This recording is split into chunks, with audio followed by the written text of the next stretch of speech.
پاکستان کی سالمیت پر کبھی بھی آنچ نہیں آنے دیں گے۔ پاکستان امن پسند ملک اور امن کے لیے کوشاں ہے۔ اگر کسی نے امن کی خواہش کو چیلنج کیا تو اسے منہ کی کھانی پڑے گی۔ پاک فضائیہ نے 6 اور 7 مئی کی شب کو دشمن کی جارحیت کا منہ توڑ جواب دیا۔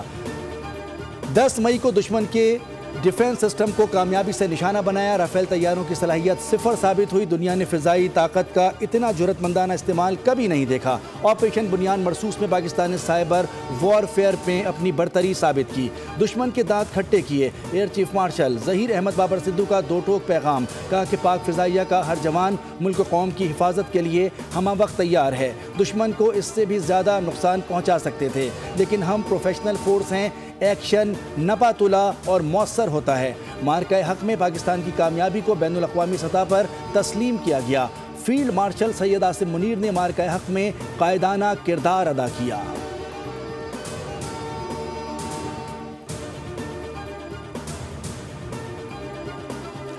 پارلیمنٹ کا مشترکہ اجلاس اپوزیشن کے شور شرابے میں اہم قانون سازی۔ 12 سال سے زیر التوا اقلیتوں کے حقوق کے لیے قومی کمیشن قائم کرنے کا بل منظور۔ سینیٹر کامران مرتضیٰ اور بیرسٹر گوہر کی ترامیم بل کا حصہ۔ حزب اختلاف کے اعتراض پر از خود نوٹس سے متعلق آرٹیکل 35 حذف۔ وزیر قانون اعظم نذیر تارڑ کہتے ہیں کہ قرآن اور سنت منافی قانون سازی کی آئین اجازت دیتا ہے، نہ ہی ضمیر۔ اقلیتوں کا تحفظ ریاست کی ذمہ داری ہے، سیاست نہ کی جائے۔ اقلیتی کمیشن کے پاس جزا سزا کا اختیار نہیں، یہ ان کے حقوق کا بل ہے۔ قیدی نمبر 804 کو کچھ نہیں ہوگا۔